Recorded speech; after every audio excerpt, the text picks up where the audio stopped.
kwana 38 bayan da ya jinya na tsawon shekaru biyu, kuma duk shekarun nan yana fitar da zakka, amma a shekaru biyun nan bai samu dama ba saboda halin jinya. To mu yanzu 'ya'yansa ma fitar masa da wannan zakkar da bai fitar ta shekara biyu ba kwarai, kafin ku raba gado sai kun fitar masa da zakkan nan ta shekara biyu, saboda bashi ne a kansa. Kuma kai ma ka ba da shaida cewa mahaifinku ta ɓangaren zakka mutumin kirki ne, yana fitar da haƙƙin Allah. To tun da ya shekara biyu bai fitar ba, ya zama bashi, fa dainullah a haƙƙo an yi ƙuda. Bashin Allah shi ya fi cancanta a biya. Wasu malamai suna ga idan misali bai fitar da zakka ba, ya zama bashin Allah, sai kuma wani yake bin sa bashi, misali zakkar 100,000 ce, wato miliyan 4 kenan, shine zakkar 100,000, miliyan 4 ana fitar mata da zakka 100,000, 25,000 kowace miliyan 1. to sai zama abin da ya bari din 100,000 ne kawai, ga magada ga bashin zakka, kuma akwai wani mutum kuma yana bin sa 100,000. to sai malamai suka ce ba su suka nan guda biyu nawa za a biya, na Allah ko na mutane? Sai wasu malamai suka ce a biya na Allah, a kyale shi da mutanen, in an je lahira suka nemi haƙƙinsu tunda ya shirya da Allah, sai Allah i biya masa na mutanen. Wasu suka ce a'a, a biya na Allah, a biya na mutane, shi Allah a kyautata masa zato, shi mai yafiya ne, a biya na mutanen. In aka biya na mutanen ba shi da alhakin mutane, Allah dama gafurur rahimun ne, sai Allah ya fi masu. Wasu ka ce a raba biyu, a biya na Allah kaso 50 cikin 100, a nemi ya yafe masa kaso 50 cikin 100, a biya na mutane kaso 50 cikin 100, a nemi su yafe kaso 50 cikin 100. Wasu ka ce a yi ƙuri'a akan wani bashin wanda ya faɗo, a ce ga bashin Allah ga bashin mutane, sai a yi ƙuri'a, idan ya faɗo akan na mutane sai a biya na mutane, ya faɗo akan na Allah sai a biya na Allah. Wato kenan magada ba su da komai anan, tunda Allah ya ce min badu wasiyatin yusi biha aw dainin, sai an biya wasiya, sai an cire wasiya, sai an cire gado a bashi kafin a raba gado. So da haka ku fitar da, ku kirga wannan dukiya ta mahaifinku kafin wato ku raba gado, ku fara fitar masa da wannan bashin na Allah kamar yadda kace. Malam ina neman shawara, mun rabu da matata tsawon shekara 10, sannan muna da yara 2, yanzu kuma ina so na maida ta, gashi ina duba wahalar da ake sha shine na rasa samun nutsuwa, ina neman shawara wace wahala ake sha? Ko in kana son matarka ka maida ita ma wacce aka rabu da ita shekara 10, watakila ba ta yi aure ba a tsawon shekara 10 nan tana jiranka, ko kuma ta yi auren ta kasa zama tana son ta dawo gurinka. To koma dai menene, ya kamata a dawo din, amma a dawo gwargwadon abin da za a iya. To kin ga yanzu ba kamar da ba, yanzu ba ni da ƙwari sosai, ke ma sai ki shigo ta wani gurin, ni ma in shigo ta wani gurin, sai a haɗu a rufawa juna asiri, musamman tana da sana'a ko tana da wani abu, kaga sai ta rage maka nauyi, kai ma ka rage mata nauyi, dan dai a zauna zaman 'ya'ya da zaman rufin asiri, da kuma zaman cewa an yi zama a da. Malam mutum ne ya sha azumi saboda ulcer, bayan sallah ya rama wasu, bai rama wasu ba saboda ulcer din tana dawowa, kuma ga wani azumin ya zo, kuma shi ma ya sha wasu a ciki. To malam idan zai rama, wanne zai rama, na farkon ko na biyun ko dukkaninsu zai rama? Lissafi ai dama ana binka azumi na wani azumin 3, na wani azumin 3, na wani azumin 3, ai ko zaka ce ana binka 9 ne. In ka tashi kuma lissafi daga 1 zaka fara ka yi gaba, ko azumukan da ake binka su zaka rama. In kuma likita ya ce ulcer ka ta yi tsanani yadda ba a sa rai ko ba a da zato mai ƙarfi cewa za ka iya warkewa, sai ka ciyar da miskini mudu ɗaiɗe a bakacin azumin nan, ko kuma ɗanye ne plate guda da nama a bakacin azumin guda ɗaya, dafaffe plate guda, ɗanye kuma mudu ɗaya. Wani ya ce assalamu alaikum malam, yaya ta ce mijinta zai ƙara aure, shine ta kira ni don Allah na yi mata nasiha, saboda zuciyarta tana raya mata abubuwa har tana jin cewa za ta iya aikata komai na rashin daidai. To malam ina so na samu kalmomi na nasiha da jan hankali wanda zan yi amfani da su.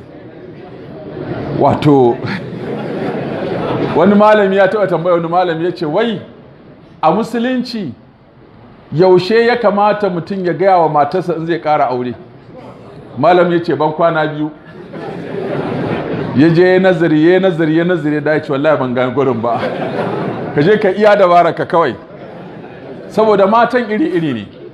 Wata in ka ce za ka ƙara aure sai ta zazzage ka, ta ce ba ka da mutunci, kai maƙiyin Allah ne da manzansa, kai shiru, munafikin Allah, kai shiru, ta gaya maka maganin da za ta duk ta yi kai shiru, kai ta ba da haƙuri har ta huce. Wata kuma sai an yi bala'i har ta fita sannan ta dawo. Wata ma sai ka sake ta. Wata kuma sai a ta balbalin bala'i, ko ita fita ko amaryar ta fita. Wata kuma ta ce ai wannan abu na Allah, da ni da ka aure ni fa wallahi ba komai, Allah ya sa muku alheri, ya ba ku zaman lafiya, Allah ya ba ku ikon yi mana adalci. Ai da ka gaya mun matun da wuri, ai da ni ne ma zan je mu yo kayan lefe tare, ni ma zan baka atamfofi ka ƙara. Haɓa me kake wani ɓoye-ɓoye? Ana ba na ɓoye-ɓoye ba ne, kai dai Allah ya sa alheri. Wata haka za ta ce.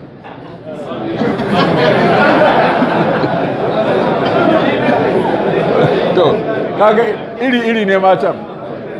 Yanzu wata shawara za a bashi akan yassa? Me ya kamata ya ce wa yassa?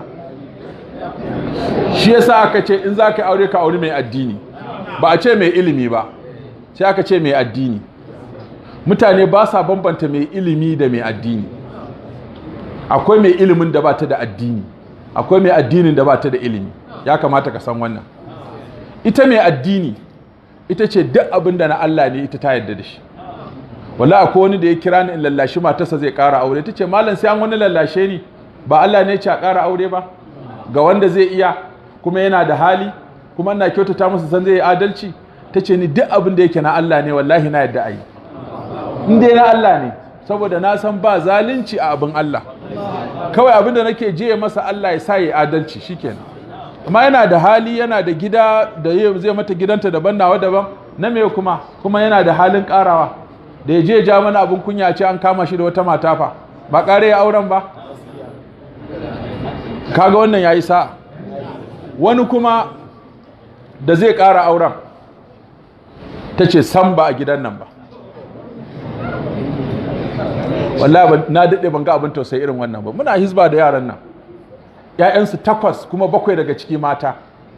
Ta ɗauko takarda da bairo ta ce in ya cika ɗan halal, ta kama sunan babansa da babarsa ta zaga ya rubuta mata saki, kuma dama akwai 2, ya cike ɗayan ya bata. Kuma fa akan gida 2 yake da shi, da wanda take ciki da kuma sabo da ya, to sabon bai kai girman wannan da take ciki ba, da haka kenan akwai sabo ƙarami akwai tsoho babba, sai ba ta zaɓi. Wannan da kike ciki shine babba, wancan da na gida shine tsoho, shine sabo amma ƙarami ne. Zaɓi ɗaya. In kin zaɓi wannan babban da yake ciki a gyara miki shi, in kin zaɓi wancan sabon to ki koma sabon sai a gyara amarya wannan. Sai ta ce ita ta zaɓi tsohon. Sai da aka gaya wa amarya ranar da ake jere, sai ta ce ita kuma yanzu sabon take so. Kaga za ta kunyata shi. An je an kai kaya an yi jere, masu kai amarya sun kai kayan komai, sai kuma ta ce ita kuma yanzu sabon take so. Sai a gaya wa na amaryar ta kwashe kayanta, sai ce to wallahi kuma biki isa ba, ke na fara ba zaɓi tun kafin a kai wannan abin da wata 2 ko 3 na baki zaɓi kika ki, wallahi ba za a yi haka ba. Ta ce ita kuma wallahi in ba a yi haka ba ta zauna ba. Shi ne ta ɗauko wannan bayaran ta zazzage shi, ta ce rubuta saki, shi kuma ya rubuta, kuma na ƙarshe ne. Ta zo malam cikin tashin hankali, ce za ki iya zama a nan yanzu? Kaga ta yi 2 babu, ba tsohon ba sabon, ga kuma auren, sannan yanzu ta ƙara man lokaci ya je ya tare da amaryarsa. Malam ka kalli jikin matan nan yadda take ta yi la'asar wajen faɗuwar magariba ma.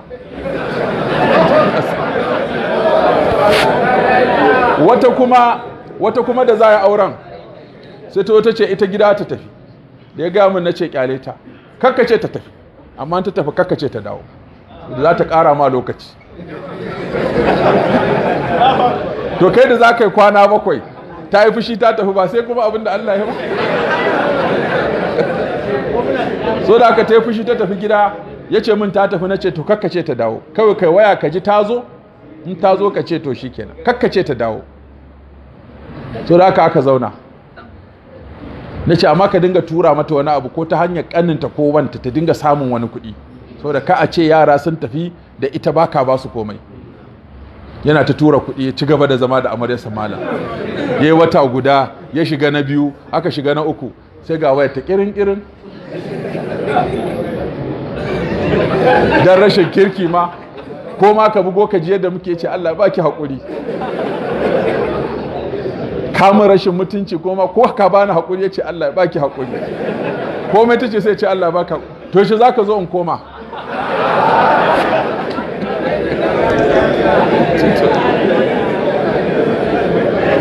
Wata kuma za ta yi kuskure, domin su yanzu amaran su ma suna cewa in suka haɗu waccan ya amarya wancan ya amarya sai su dinga hira amaran, kin kori uwar gidan? Ta ce a saura kiris, ta ce ni na koritawa. So da haka in kina da hankali mutum ya ce lallai zai aure ki, ce Allah ya sanya alheri. Wata ta bugo min maran ta ce wai zuciyarta tana tafarfasa, na ce akan me? Wa mijinta zai ƙara aure, na ce ba wata tafarfasa, ki danna zuciyarki kawai, ki san abin nan da zai Allah ne ya ce yayi, kawai ki masa addu'a Allah ya baku adalci. Kake kuskura a ce sakamakon amarya kika fita, to da in kin fita ma wani zaki nema, wanda zaki neman kuma ba dole ki samu irin wanda yake so ba, ko ba dole ki samu wanda ba shi da aure ko wanda ba zai ƙara aure ba. Tunda Allah ya haka, kawai ki addu'a Allah ya sanya alheri. In mijin ya dawo ki haɗa ni da shi, ni kuma in masa wani bayani. Na ce to abin da za ka yi mata, duk lefan da za ka wa amarya kana da hali ita ma ka yi mata, yadda waccan za ta zo ta sa sabo, ita ma ta sa sabo, ka ba ta 'yan kuɗi ta gyare-gyare na danna kirji. Ya ce dama di ya yi shirya wannan. Na ce to a yi mata, na ce ke kun bayo Allah ki karɓi ƙaddara, ki yi haƙuri, komai zai wuce, za a dawo normal. Ko ɗauki kika ga yana tafiya gidan amina ki kau da kai, kwana 2 ne zai gama ɗaukin ya dawo normal. To in mace ba ta da hankali, amarya za ta kore ta, wata ce mijinta ba zai aure ba, ya je ya lalata, ya ɗauko ciwo izo isa ka mata. To ka ji abin da za ka yi mata a kara makalla. Malam mutum ne bai yi karatu ba, ya je ya ari takardun wanda ya gama, aka ba shi aiki, sannan shi ma mai takardun ya je aka ba shi aiki, kuma duk sun sani mai halaccin kuɗin da ake ba su duk wata na albashi. To dama malamai sun yi magana akan amfani da takardun wani da ya kware akan abin da baka kware ba, kai a baka takardu kai amfani da su, wannan sun ce dama wuta balbal kake ci, don baka iya aikin ba, baka da shaidar kwarewa. Sheikh Muhammad bin Salih Usaimin na ga wannan fatawar, yace amma idan taimaka maka akai da maki ka tsallake jarabawa, shi da maki ba na aiki bane, na ci gaba da karatu ne. Yace amma aka taimaka maka da takaddun wani, ka je ka kama aiki a fannin da baka iya ba, to barnar da zaka yi ba kaɗan bace. Akwai wani ɗan kilif da ake nunawa na wani abin tausayi kuma abin takaici kuma abin mamaki. Yaro ne ake jarabawa ƙarshe ta zama likita, sai babansa ya saka $1 a cikin envelope, aka ba wa supervisors din, suka ba su $1 cewa a taimaka masa ya wuce duk da bai iya ba, ya tsallake, aka ba shaida ya zama ƙwararren likita. Shi wannan ɗin da ya karɓi kuɗin, sai matarsa ta samu larura, sai aka kai ta asibitin da wannan yake aiki, aka shigar da ita ɗakin da shi wancan ba ƙwararren ba zai mata tiyata, ya kashe ta. Sai da aka fito da gawar ana kuka, irin ɗan abin nan da likitoci suke sa'in nan, buɗe wannan da zai sai ga ashe yaron nan ne da suka karɓi kuɗin babansa suka tsallakar da shi akan bai ƙware ba, gashi ya fara nuna masa rashin ƙwarewa akan matarsa, ya kashe masa mata. Ta aka ce to wannan darasi ne ga malaman jami'a waɗanda suke karɓar kuɗi su ba yara maki su ce sun ci kuma alhalin ba su ci ba, su zo a ba su aiki ba su ƙware ba, su ta kashe mutane ko su ta lalata abubuwa ba daidai ba.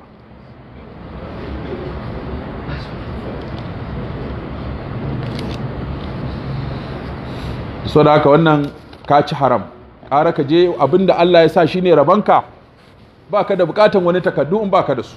Ita rayuwa sa'a ce. Akwai wani littafi da wani malami ya wallafa akan rayuwa sa'a ce. Ya ce akwai wanda bai karatu ba amma kuma shi yake ba masu karatu aiki. Sai ka misalin wata ƙasa a Asia, aboki da aboki ne suka shiga jami'a tare, shi wannan kullum faduwa yake, shi kuma kullum ci yake abokin nasa, har suka gama a haka. Wancan ya faɗi shi kuma ya ci. Shi wancan da ya ga ba rabansa a cikin ilimin sai ya shiga siyasa, ya iya surutu, dan bai ci jaraba ba, ya je yayi kamfan har jam'iyyarsa ta tsaye da shi prime minister. Sai ya zo kuma ya ce yana neman ma'aikata da zai ɗauka. Wancan da ya fi kwa ƙwaƙwarin sai ya zo, sai shi wannan ɗin ya ba shi ministan lafiya, ya ɗauke shi aiki, yana ce masa sannan suka ba da misali, wani Allah ya ba shi 'ya'ya mata guda biyu, ɗaya mai ƙoƙari tana zuwa na ɗaya kuma kullum na ƙarshe take zuwa. Sai ya fi son mai zuwa na ɗayan, haka dama iyaye suke, wai mai ƙoƙari sai a ɗauka tun da baka da ƙoƙari baka da amfani, baka da ƙoƙari a nan amma a juya ka inda Allah ya maka baiwa za a sha mamaki. Wato yarinyar nan sai aka batta a gida, aka biya mata kuɗin makaranta, aka biya ya uwarta, ita kuma sai ta zo ta dinga ɗaukan kaya irin na mata da suke sawa tana faffarkewa, ta yi pieces ɗinsu sai ta sake kyan ɗinki ta ɗinke, ta yayyaga ta ɗinke, har sai ta ƙware wajen ta siyo yadi tana yin kayayyaki na mata su bulawun su waye. Tun tana yi a unguwarsu sai gashi abin nata ya fara burin ƙasa, ta nemi a bata rance, aka bata rance, ta sai keke ta fara ɗinki, har gashi ta sai keke 2 keke 3, har ta yi rijista ta yi kamfani, ta ɗauki ma'aikata. A'a, abu yana burin ƙasa, har sai gashi ta sai fili, ta yi babban kamfani. Waccan ya uwar tata da ta gama karatu sai ga ta da takarda ta zo gurinta neman aiki, ta ce don Allah ki taimaka min ki ɗauke ni aiki. Ta ce wallahi ga takardu nan da yawa duk na 'yan jami'a da suka kawo min neman aiki, ke ma ki shiga layi a miki interview. Ta shiga layi aka mata interview, ta ba ta aiki. Sai daga ba iyayen suka zo suna da na sani cewa ashe dan ɗanka bai da ƙoƙari a physics ko chemistry ko biology, to ba nan ne abincinsa ba, juya shi wani ɓangaren, ba shi jari ko ja shi a noma ko sa shi a kiwo ko sai masa keke fara ɗinki. Akwai wanda suke ba misalin sau shi Mr. Zero, yan uwansa suna mad dariya a makaranta baya cin komai, amma da ya je koyi sana'a sai gashi wanda duk suka gama makaranta abokansa shi yake ba su aiki. Malam ka shiga kasuwa ko ka shiga noma ko ka shiga kiwo, a nan arziki yake. Yanzu mutum ɗaya ne a Najeriya za a gan shi da biliyan 1000 ba za a tuhume shi ba, shine ɗan kasuwa. Amma kana ma'aikacin gwamnati ko ɗan siyasa, yanzu nan EFCC wace ce CCC nan sun dinga maka kenan a baya. Amma ɗan kasuwa har faɗan arzikinsa ake yi, cewa na arzikinsa ya kai biliyan, amma duk arzikin ɗan siyasa ba a faɗa a rediyo ko ba a sa cikin masu arzikin, sai dai a ji a baki, amma ba zai fito ya ce kaza ba a ɓoye-ɓoye, saboda ya taɓa riƙe mukami ana zaton ko anan ya ɗiba. Amma ɗan kasuwa shine zai bugi ƙirji. Sannan dukkan manyan 'yan kasuwan duniya da suke da arziki na 1, na 2, na 3, na 4, na 5 har zuwa na wani adadi, ba wanda yake da ko digiri 1.